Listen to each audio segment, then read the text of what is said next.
امام ابو حنیفہ رحمۃ اللہ کا فرمان ہے، عورتوں سے کثرت سے بات چیت کرنے اور ان کے پاس زیادہ دیر بیٹھنے سے پرہیز کریں۔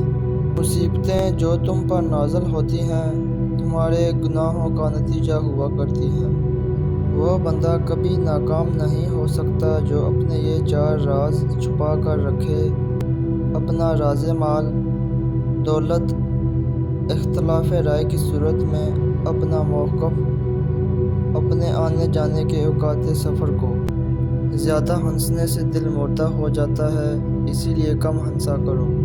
اپنے پڑوسیوں کی دی ہوئی تکلیفوں کو برداشت کرو اور ان کے ساتھ بھلائی کرو۔ اگر تو 10 برس تک بھوکا رہے اور تیرے پاس کھانے پینے کے لیے کچھ نہ ہو تو پھر بھی علم سے منہ نہ موڑ۔ ذلیل اور گھٹیا لوگوں سے دوستی کا ہاتھ مت بڑھاؤ۔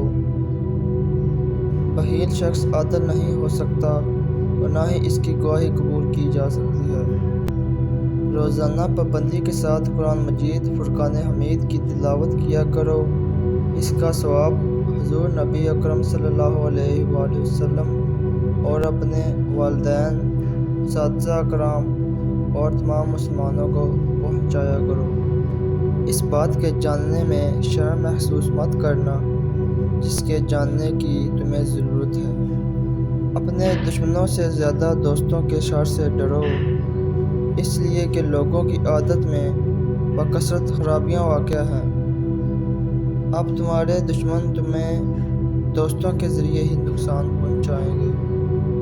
عام لوگوں کے سامنے آواز اونچی کر کے مت ہنسا کرو اور نہ ہی بلا وجہ لوگوں کے سامنے مسکرایا کر، اس سے تیرے رعب میں کمی آئے گی۔